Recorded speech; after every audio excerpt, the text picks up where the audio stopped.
नमस्कार, नीलम फॅशन क्रिएशनमध्ये तुम्हा सर्वांचं खूप खूप स्वागत आहे।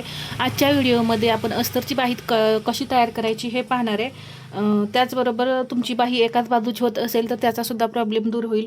तर याआधी मी 2-3 व्हिडिओ याविषयी शेअर केलेले आहेत। तर पहा, इथे अस्तरची बाही आहे आणि हे मेन फॅब्रिक आहे। तर इथं हे दोन्हीही पहा या पद्धतीने मेन फॅब्रिकचे बाह्या आहेत आणि या अस्तरच्या आहेत।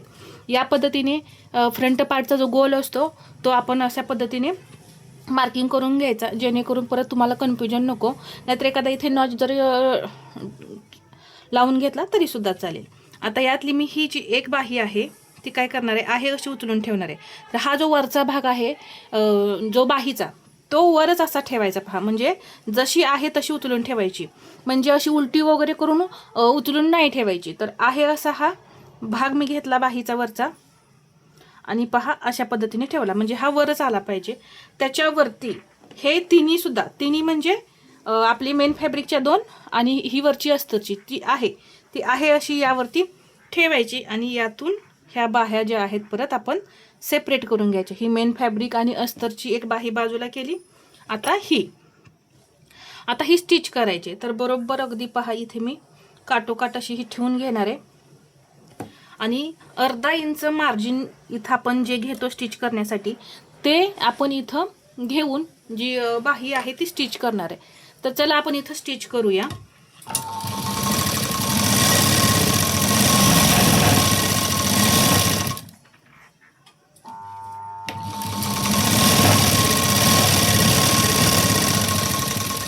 त्याचबरोबर आता मी इथे हात कुठे कसा ठेवते हे सुद्धा पहा, जेणेकरून बाही जी आहे ती आपली गोळा नाही होणार। आता इथे हे जे मार्जिन आपलं अर्धा इंच राहिलेलं आहे पहा इथे, आता आपण अस्तर पलटी करणार या बाजूला। तर जिकडे अस्तरची बाही आहे त्याच बाजूला हे जे मार्जिन आहे ते राहिलं पाहिजे। तर काळजी काय घ्यायची, हे जे आपलं मार्जिन आहे ते पहा याच बाजूला राहिलं पाहिजे या पद्धतीने असं। तर हे मेन फॅब्रिककडे असं स्टिच करताना नाही गेलं पाहिजे, किंवा दाब टिप देताना हे मेन फॅब्रिककडे असं नाही गेलं पाहिजे। अस्तर इथं बरोबर पहा असं हे फोल्ड करून इथे मी नकाने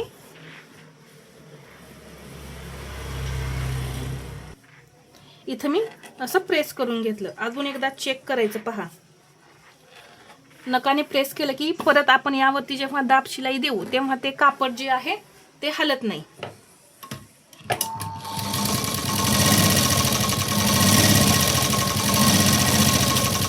तर अगदी जवळ अशी मी इथं दाब टीप दिलेली आहे, तुम्हाला दिसत नसेल परंतु पहा इथे ही दाब टीप आहे आपली। तर अगदी जवळ अशी ही दाब टीप द्यायची।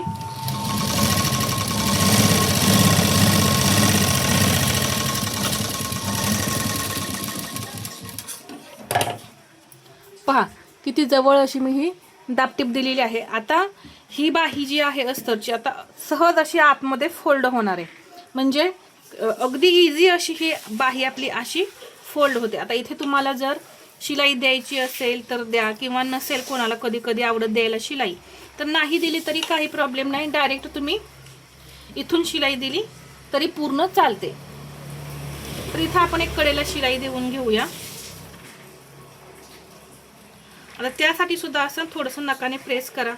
आपण दाबटीप दिलेली असते त्यामुळे इथं नकाने वगैरे प्रेस करायची काही गरज पडत नाही, अगदी इझी अशी ही बाही पलटी होते। आता इथे एक शिलाई द्यायची, तर अगदी कडेला अशी आपल्याला शिलाई द्यायची आहे एकदम काळजीपूर्वक। इथे तुम्हाला ही शिलाई आता या दिसते कारण हा काठ आपला काळा आहे आणि आपला हा धागा पांढरा आहे, तर त्यावरती सहज दिसते। तर अगदी कडेला जास्त इथे सुद्धा असं आतमध्ये शिलाई नाही घ्यायची, ते सुद्धा चांगलं दिसत नाही, फिनिशिंग छान दिसत नाही। तर या छोट्या छोट्या गोष्टी ज्या आहेत त्या फिनिशिंग देण्यासाठी उपयोगी पडतात।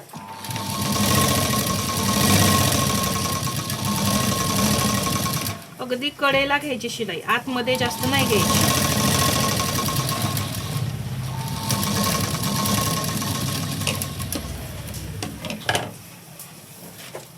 इथे पहा किती कडेला मी शिलाई घेतलेली आहे, या पद्धतीने तुम्ही सुद्धा शिलाई घ्यायची। आता ही बाही पहा, अजिबात कुठे गोळा वगैरे झालेली दिसते का, नाही दिसत। पण जेव्हा सुळसुळीत कपडा असतो त्यावेळेस हा जो कपडा आहे तो गोळा होतो. तर त्यासाठी मी तुम्हाला ट्रिक सांगते. इथे मी आता ही शिलाई देऊन घेते. हा हात, या हाताचा वापर जास्त करायचा आहे. कधीही कोणतंही तुम्ही अस्तर जोडत असा, कटोरी असो, साईड पार्ट असो किंवा बॅक पार्ट असो, हा हात असा नीट असा पसरून ठेवायचा आहे, म्हणजे मेन फॅब्रिक आणि अस्तर जे आहे ते गोळा नाही होत. तर इथून मी पहा एक शिलाई देते.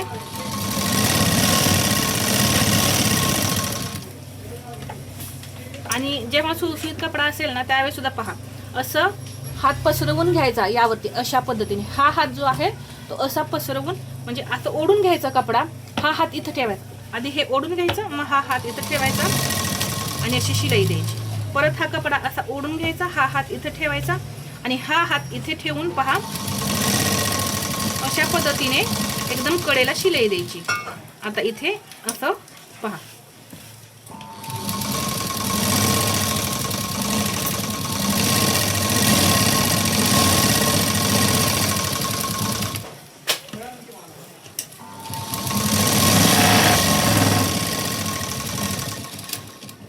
आता हे जे एक्स्ट्रा कापड आहे हे आपण कट करून काढायचं.